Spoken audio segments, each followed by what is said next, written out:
Rump. Caroline was kneeling by the toilet bowl, and as her eyes began to refocus, her body shuddered with another retch. The vomit was red and her mouth burned with alcohol. After she'd been sick 3 times, she felt better and almost completely sober. She stood up and looked in the mirror. Her hair was flat and stuck down to her face at the sides, and her eye makeup was smudged. She badly wanted to curl up in a ball and sleep against the radiator, but people were banging on the door, so she had no choice but to wash her mouth out with water and struggle to reapply some makeup. She glanced at her watch as she walked through the hall, squeezing past the couple kissing. It was 2:30 a.m. There seemed to be less people in the living room as she entered, and she could see Angie, David and Leonard through the doorway. They stood near the dreadful punch bowl. She reluctantly went to them, and they all smiled sympathetically at her. "Feeling better?" asked Angie. Caroline nodded, but felt another surge of queasiness when she caught sight of the vile liquid. "We were just talking about your recent trip to Paris," Angie continued. This made Caroline perk up. She had loved Paris when she and David had visited for a long weekend a few months ago.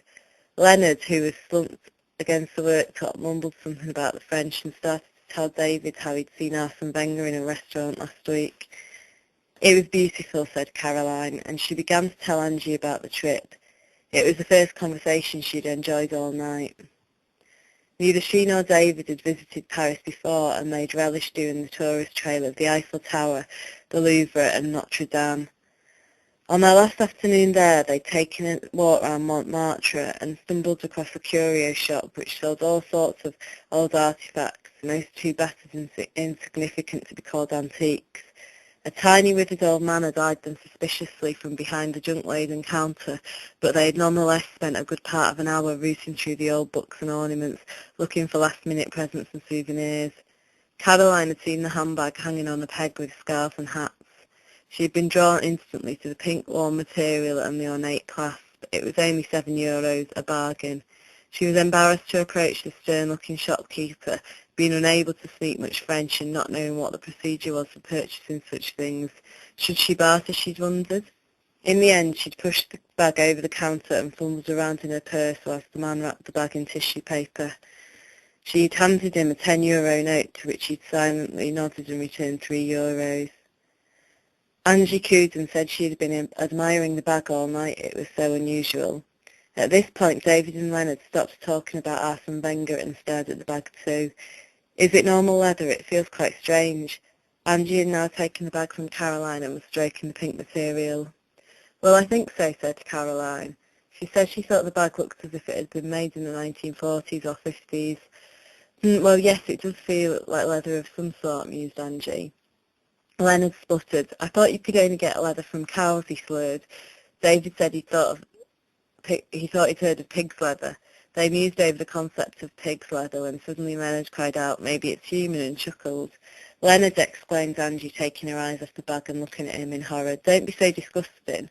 "But no," continued Leonard, who now stood up straight and assumed a look of intense concentration.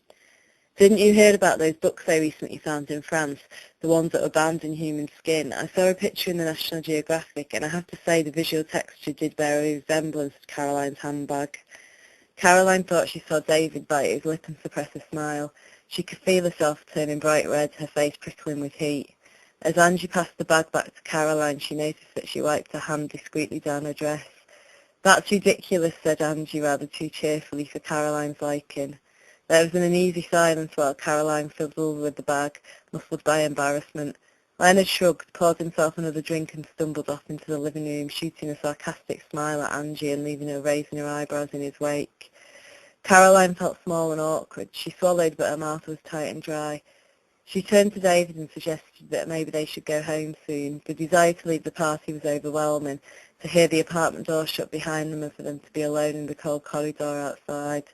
David flashed her a look of annoyance. In her head she could hear him saying, "Why do you always want to leave just as the party gets going?" But he called for a taxi and told her it would be 10 minutes. They went into the lounge and Caroline found herself sitting in the same seat as she had when the room had started to spin earlier. It didn't happen again, but when she looked up, David had disappeared. Maybe he'd gone to get the coats. She let her head fall back and closed her eyes, trying to shut out the continuing chaos of the party.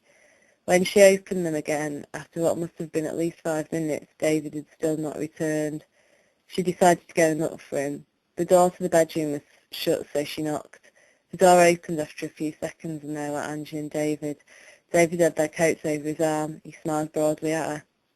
"Just trying to find the coats. There's a mountain of them in here," he remarked. Caroline could see behind him that there were only 4 or 5 jackets strewn across the rumpled king-size bed. She noticed Angie's hair looked a little messy, and she wasn't wearing lipstick anymore.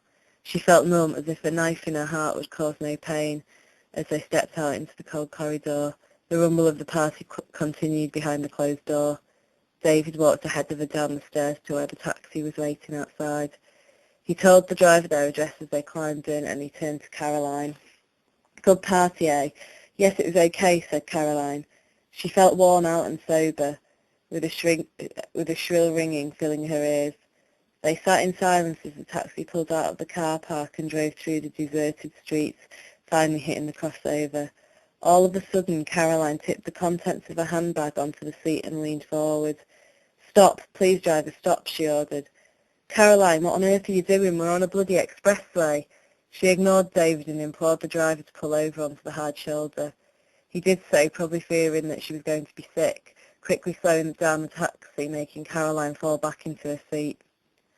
When the taxi had come to a complete standstill, she pushed the window down and threw the handbag out into the darkness. Against the gentle buzz of the nocturnal city, she heard it thud onto the dew-wet grass of the reservation. "Right," she said calmly as she slammed the window up. "We can go now."